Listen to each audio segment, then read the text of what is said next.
இது இலங்கை ஒலிபரப்பு கூட்டுத்தாபனம்.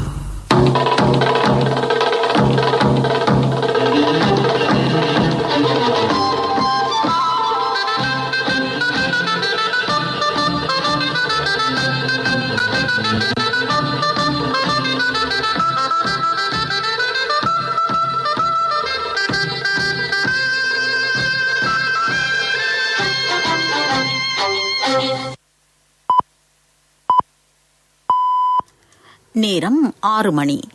இலங்கை ஒலிபரப்பு கூட்டுத்தாபனம் செய்திகள். செய்தி ஆசிரியர் MC நஜ்முதீன். வாசிப்பவர் நாகபூஷணி. புத்தளம் கழுவர கஸ்வெவ நெலும் வெவவில் இன்று நடைபெற்ற கிராமத்துடன் கலந்துரையாடல் நிகழ்ச்சியின் போது மக்கள் முன்வைத்த பல்வேறு பிரச்சினைகளுக்கு தீர்வு வழங்க ஜனாதிபதி நடவடிக்கை. பொருளாதாரத்தை வலுப்படுத்த உள்ளூர் வர்த்தகத்துறையை அபிவிருத்தி செய்ய திட்டம். ஜனாதிபதி கோட்டாபய ராஜபக்ஷ அபிவிருத்தியின் பால் நாட்டை முன்னெடுத்துச் செல்வதாக அமைச்சர் பந்துல குணவர்தன தெரிவிப்பு. மக்களுக்கான சலுகைகள் நிறுத்தப்பட மாட்டாதென அரசாங்கம் உறுதி. கோவிட் வைரஸ் பரவல் காரணமாக யாழ்ப்பாணத்தை மீண்டும் முடக்குவதற்கு நடவடிக்கை எடுக்கப் போவதில்லை என யாழ் மாவட்ட செயலாளர் தெரிவிப்பு. கோவிட் வைரஸின் தோற்றுவாய் தொடர்பில் அமெரிக்காவிலும் ஆய்வு மேற்கொள்ள வேண்டும் என்று சீனா வலியுறுத்தல். புத்தளம் கழுவரகஸ்வெவ நெலும் வெவவில் இன்று நடைபெற்ற கிராமத்துடன் கலந்துரையாடல் நிகழ்ச்சியின் போது மக்கள் முன்வைத்த பல்வேறு பிரச்சினைகளுக்கு தீர்வு வழங்க நடவடிக்கை எடுக்கப்பட்டிருக்கிறது. இந்த நிகழ்வில் பங்கேற்ற ஜனாதிபதி கோட்டாபய ராஜபக்ஷ மக்களின் பிரச்சினைகளை விரைவாக தீர்ப்பதற்கு நடவடிக்கை எடுக்குமாறு அதிகாரிகளுக்கு பணிப்புரை விடுத்தார். வனப்பிரதேசங்களை அழிப்பதற்கு எவருக்கும் அனுமதி வழங்கப்படவில்லை என ஜனாதிபதி கோட்டாபய ராஜபக்ஷ இதன்போது தெரிவித்தார். ஜனாதிபதி தப்போவ மொரியா குலவ கனிஷ்ட வித்யாலயத்திற்கு சென்று மாணவர்களுடன் கலந்துரையாடினார். கோவிட் நெருக்கடிக்கு மத்தியில் உள்ளூர் தொழில்துறையை கட்டி எழுப்பி உள்நாட்டு வர்த்தகத்தை அபிவிருத்தி செய்வதற்கு அரசாங்கத்தால் முடிந்திருப்பதாக ராஜாங்க அமைச்சர் அஜித் நிவாட் கப்ரால் தெரிவித்திருக்கிறார்.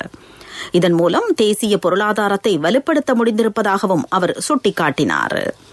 அரசாங்கம் முன்னெடுத்திருக்கும் கொள்கை திட்டத்தினால் கடந்த காலத்தில் வீழ்ச்சி கண்ட பொருளாதாரம் தற்போது சிறந்த நிலையை அடைந்து வருவதாக ராஜாங்க அமைச்சர் கூறினார். தொற்றுநோய் காலப்பகுதியில் மக்களுக்கு பல்வேறு நிவாரணங்கள் வழங்குவதன் மூலம் அரசாங்கத்திற்கு நட்டம் ஏற்படுகின்ற போதும் மக்களின் நலனை கருத்திற்கொண்டு அந்த நிவாரண நடவடிக்கைகளை தொடர்ந்தும் முன்னெடுப்பதாக ராஜாங்க அமைச்சர் அஜித் நிவாட் கப்ரால் தெரிவித்தார். ஜனாதிபதி கோட்டாபய ராஜபக்ஷ புதிய அபிவிருத்தியின்பால் நாட்டை முன்னெடுத்துச் செல்வதாக வர்த்தகத்துறை அமைச்சர் பந்துல குணவர்தன தெரிவித்திருக்கிறார். கோவிட் நெருக்கடி காரணமாக பல்வேறு நாடுகள் பொருளாதார ரீதியில் அழுத்தங்களை எதிர்கொண்டுள்ளன.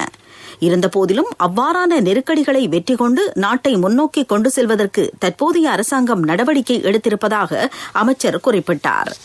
மட்டக்களப்பில் அமைக்கப்பட்டிருக்கும் வர்த்தக கூட்டுத்தாபனத்தின் புதிய கிளை காரியாலயத்தின் திறப்பு விழா இன்று நடைபெற்றது. அதன்போதே அமைச்சர் பந்துல குணவர்தன இவ்வாறு தெரிவித்தார். எந்தவொரு சவாலை எதிர்கொள்கின்ற போதும் மக்களுக்கு வழங்கப்பட்டிருக்கும் நிவாரணங்களை நிறுத்தப் போவதில்லை என ராஜாங்க அமைச்சர் ஷிஹான் சேமசிங்க தெரிவித்திருக்கிறார். சமுர்த்தி நிதி அமைப்புகளுக்காக முதல் கட்டத்தின் கீழ் 3 லட்சம் ரூபாய் நிதி வழங்குவதாக அவர் குறிப்பிட்டார். கோவிட் நெருக்கடிக்கு மத்தியிலும் மக்களுக்கு பல்வேறு நிவாரணங்களை வழங்குவதற்கு அரசாங்கம் நடவடிக்கை எடுத்திருப்பதாக ராஜாங்க அமைச்சர் கூறினார். வடமத்திய மாகாண கேட்போர் கூடத்தில் இன்று நடைபெற்ற நிகழ்வொன்றின் போதே ராஜாங்க அமைச்சர் ஷிஹான் சேமசிங்க இந்த விடயத்தை தெரிவித்தார். நீங்கள் கேட்டுக்கொண்டிருப்பது இலங்கை ஒலிபரப்பு கூட்டுத்தாபனத்தின் செய்திகள்.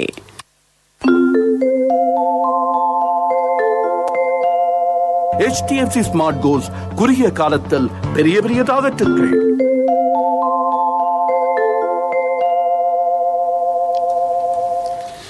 அகில இலங்கை சுழியோடிகள் சங்க பிரதிநிதிகளுக்கும் அமைச்சர் டக்ளஸ் தேவானந்தாவுக்கும் இடையிலான சந்திப்பு இன்று கடற்றொழில் அமைச்சில் இடம்பெற்றது. கடந்த ஆட்சிக் காலத்தில் சுழியோடுவதற்கு விதிக்கப்பட்ட தடையினால் ஏற்பட்டிருக்கும் பிரச்சினைகள் குறித்து இதன்போது கவனம் செலுத்தப்பட்டது.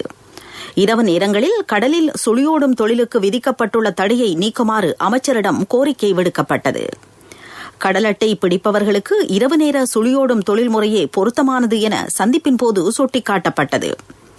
கடற்றொழில் திணைக்களம், நாரா நிறுவனம் மற்றும் கடற்படையினருடன் கலந்துரையாடி இதுகுறித்து உரிய தீர்வை பெற்றுத் தருவதாக அமைச்சர் டக்ளஸ் தேவானந்தா உறுதியளித்தார். கோவிட் தொற்றிலிருந்து குணமடைந்த 890 பேர் இன்று வீடு திரும்பியிருப்பதாக COVID-19 வைரஸ் பரவலை தடுக்கும் தேசிய செயற்பாட்டு மையம் தெரிவித்திருக்கிறது. இதன் பிரகாரம் தொற்றிலிருந்து குணமடைந்தவர்களின் மொத்த எண்ணிக்கை 73,856 அதிகரித்திருக்கிறது. சாஸ்திரியார்கிட்ட மகன ஜாதகத்தை கொடுத்தன் 3 வருஷத்துல பெரிய இடத்துக்கு மகன் வருவானுண்டவர். இதுக்கு சாஸ்திரிய கேட்க வேண்டுமே, எனக்கு முதல்லயே தெரியுமே. நீங்க என்ன சாஸ்திரியோ? மகண்ட எதிர்காலத்தை நினைச்சு HDFC ஸ்மார்ட் கோல்ஸ் கணக்கொண்டு திறக்கும் போதே எனக்கு தெரியும். பிள்ளைகளின் எதிர்காலத்திற்கு சிந்தித்துக் கொண்டிராமல் HDFC ஸ்மார்ட் கோல்ஸ் கணக்கொண்டை திறந்து 3 வருடங்களில் அவர்களின் பட்டப்படிப்புக்கு வழி செய்யுங்கள். மேலதிக தகவல்களுக்கு அழையுங்கள் 2356-888. நான் HDFCக்கு போனது சாஸ்திரி சொல்ல இல்லையோ. HDFC ஸ்மார்ட் கோல்ஸ் குறுகிய காலத்தில் பெரிய பெரிய டார்கெட்டுகள். பிரதான செய்தி வழங்குவோர் ஒவ்வொரு வீட்டிலும் இருக்க வேண்டிய வீட்டு வைத்தியர் சித்தாலேப. கோவிட் வைரஸ் பரவல் காரணமாக யாழ்ப்பாணத்தை மீண்டும் முடக்குவதற்கு நடவடிக்கை எடுக்க முடியாது என யாழ் மாவட்ட செயலாளர் கணபதி பிள்ளை மகேசன் தெரிவித்திருக்கிறார். கோவிட் வைரஸை ஒழிப்பதற்காக அனைத்து தரப்பினரும் சுகாதார விதிமுறைகளை பின்பற்றி பூரண ஒத்துழைப்பை வழங்க வேண்டும் எனவும் அவர் கேட்டுக் கொண்டார். யாழ்ப்பாணத்தில் தொற்றுக்குள்ளான 3 பேர் நேற்று இனங்காணப்பட்டார்கள். இதன் பிரகாரம் இங்கு தொற்றாளர்களின் மொத்த எண்ணிக்கை 213 அதிகரித்திருக்கிறது. இவர்களில் 190 பேர் குணமடைந்து வீடு திரும்பியிருக்கிறார்கள். இதேவேளை யாழ்ப்பாணத்தில் சுகாதார பகுதியினருக்கு தடுப்பூசி ஏற்றும் நடவடிக்கை பூர்த்தியடைந்திருப்பதாகவும் மாவட்ட செயலாளர் தெரிவித்தார்.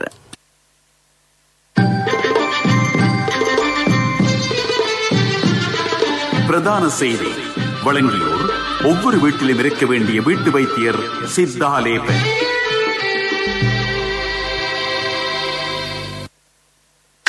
உங்கள் கவனத்திற்கு மாத்தறையின் சில பிரதேசங்களில் நாளை காலை 8:30 மாலை 5:30 வரை நீர் விநியோகம் தடைப்படும் என்று நீர் வழங்கல் வடிகாலமைப்பு சபை அறிவித்திருக்கிறது.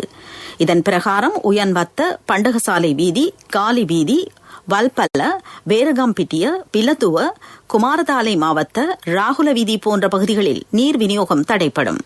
மாத்தளை ஹக்மன நீர்க்குழாயில் திருத்த வேலைகள் மேற்கொள்ளப்படுவதனால் நீர் விநியோகம் தடைப்படுவதாக சபை அறிவித்திருக்கிறது. பீப்பிள்ஸ் லீசிங் புரட்சியுடன் இணையுங்கள். மகத்தான வட்டி குறைப்புடன் இணையற்ற லீசிங் தவணைகள். விவரங்களுக்கு அருகில் உள்ள பீப்பிள்ஸ் லீசிங் கிளைக்கு வாருங்கள் அல்லது அலைங்கள் 0112-206-300. பீப்பிள்ஸ் லீசிங், நம்பிக்கையின் முதல்வன். உலகச் செய்திகள் அனுசரணை வழங்குவோர் பீப்பிள்ஸ் லீசிங், நம்பிக்கையின் முதல்வன்.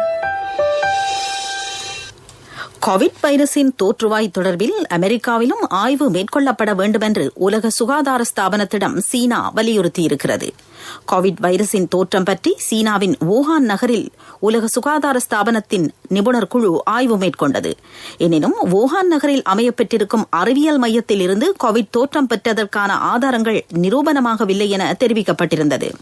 இருந்தபோதிலும் இந்த ஆய்வில் சீன அரசாங்கத்தின் தலையீடு இருந்திருக்கும் என அமெரிக்கா குற்றச்சாட்டை முன்வைத்துள்ளது. இவ்வாறான நிலையிலேயே சீனாவில் ஆய்வு மேற்கொண்டதைப் போன்று அமெரிக்காவிலும் கோவிட் வைரஸின் தோற்றம் பற்றி ஆய்வு முன்னெடுக்கப்பட வேண்டும் என சீனா வலியுறுத்தியிருக்கிறது. தென் சூடானில் இடம்பெறும் வன்முறைகள் உள்நாட்டுப் போரை விட மோசமானவை என ஐக்கிய நாடுகள் சபை கவலை வெளியிட்டிருக்கிறது. அங்கு தினந்தோறும் மனித உரிமை மீறல்கள் அரங்கேறி வருவதாக ஐக்கிய நாடுகள் சபை வெளியிட்டிருக்கும் அறிக்கையில் குறிப்பிடப்பட்டிருக்கிறது. பொதுமக்களின் காணிகள் போராட்டக்காரர்களால் ஆக்கிரமிக்கப்படுவதாகவும் சுட்டிக்காட்டப்படுகிறது. அங்கு இடம்பெறும் வன்முறைகள் காரணமாக உணவுக்கான பஞ்சம் நிலவுவதாகவும் ஐக்கிய நாடுகள் சபை தெரிவித்திருக்கிறது. பீப்பிள்ஸ் லீசிங் புரட்சியுடன் இணையுங்கள். மகத்தான வட்டி குறைப்புடன் இணையற்ற லீசிங் தவணைகள். விவரங்களுக்கு அருகில் உள்ள பீப்பிள்ஸ் லீசிங் கிளைக்கு வாருங்கள் அல்லது அலைங்கள் 0112-206-300. பீப்பிள்ஸ் லீசிங், நம்பிக்கையின் முதல்வன். அபிவிருத்தி செய்திகள்.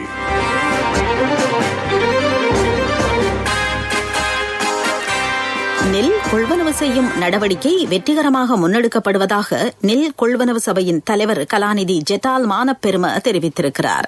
நெல் கொள்வனவு வேலைத்திட்டத்திற்கு ஒத்துழைப்பு வழங்கும் விவசாயிகளுக்கு அவர் நன்றி தெரிவித்தார்.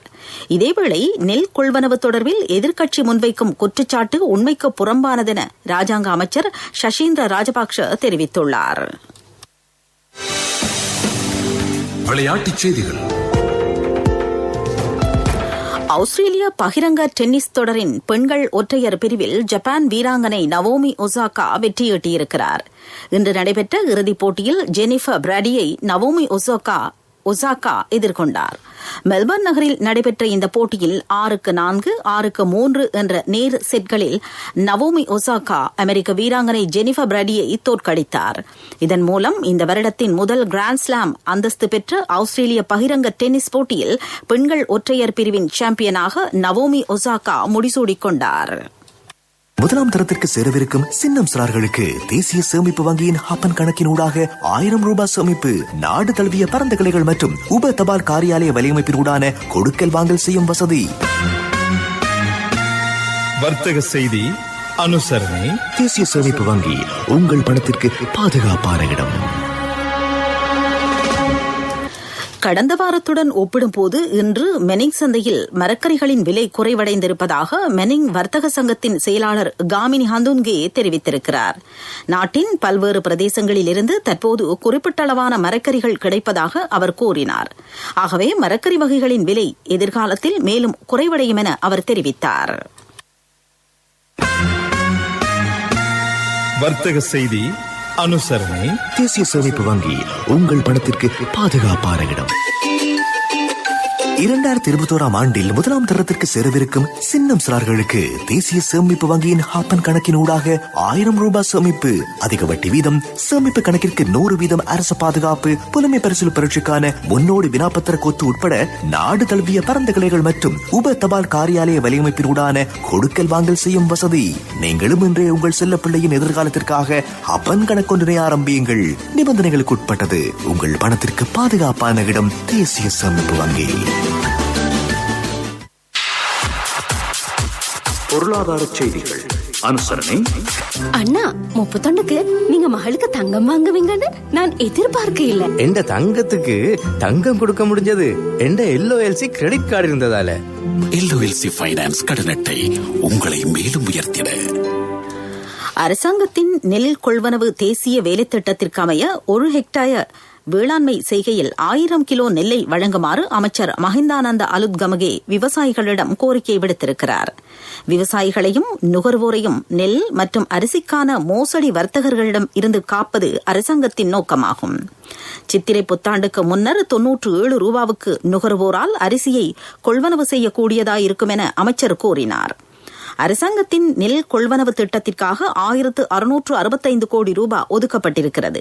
இதன் மூலம் 3 லட்சம் மெட்ரிக் டன் நெல் கொள்வனவு செய்ய எதிர்பார்க்கப்படுவதாக அமைச்சர் தெரிவித்தார். அண்ணா 31க்கு நீங்க மகளுக்கு தங்கம் வாங்குவீங்கன்னு நான் எதிர்பார்க்க இல்ல. எந்த தங்கத்துக்கு தங்கம் கொடுக்க முடிஞ்சது எந்த LOLC கிரெடிட் கார்டு இருந்ததால. LOLC ஃபைனான்ஸ் கடன் அட்டை உங்களை மேலும் உயர்த்திட.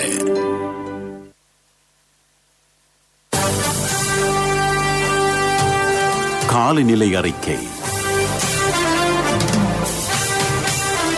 மேல் சபரகமோ மாகாணங்களிலும் காலி மாத்தறை மாவட்டங்களிலும் இரவு வேளையில் மழை அல்லது இடியுடன் கூடிய மழை பெய்யக்கூடும் என வளிமண்டலவியல் திணைக்களம் எதிர்வு கூறியிருக்கிறது. சில இடங்களில் 75 மில்லிமீட்டர் மழை வீழ்ச்சி பதிவாகலாம். வடக்கு கிழக்கு வடமத்திய ஓவா மாகாணங்களிலும் மாத்தளை நுவரெலியா மாவட்டங்களிலும் ஓரளவு மழை பெய்யக்கூடும். மத்திய சபரகமுவ ஊவா மாகாணங்களிலும் காலி மாத்தறை மாவட்டங்களிலும் காலை வேளையில் பனிமூட்டம் காணப்படும் என திணைக்களம் விடுத்திருக்கும் அறிக்கையில் குறிப்பிடப்பட்டிருக்கிறது. காலநிலை அறிக்கை கேட்டீர்கள். இனி மீண்டும் தலைப்புச் செய்திகள். புத்தளம் கலுவரகஸ்வெவ நெலும் வெவவில் இன்று நடைபெற்ற கிராமத்துடன் கலந்துரையாடல் நிகழ்ச்சியின் போது மக்கள் முன்வைத்த பல்வேறு பிரச்சினைகளுக்கு தீர்வு வழங்க ஜனாதிபதி நடவடிக்கை. பொருளாதாரத்தை வலுப்படுத்த உள்ளூர் வர்த்தகத்துறையை அபிவிருத்தி செய்ய திட்டம். ஜனாதிபதி கோட்டாபய ராஜபக்ஷ அபிவிருத்தியின் பால் நாட்டை முன்னெடுத்துச் செல்வதாக அமைச்சர் பந்துல குணவர்தன தெரிவிப்பு.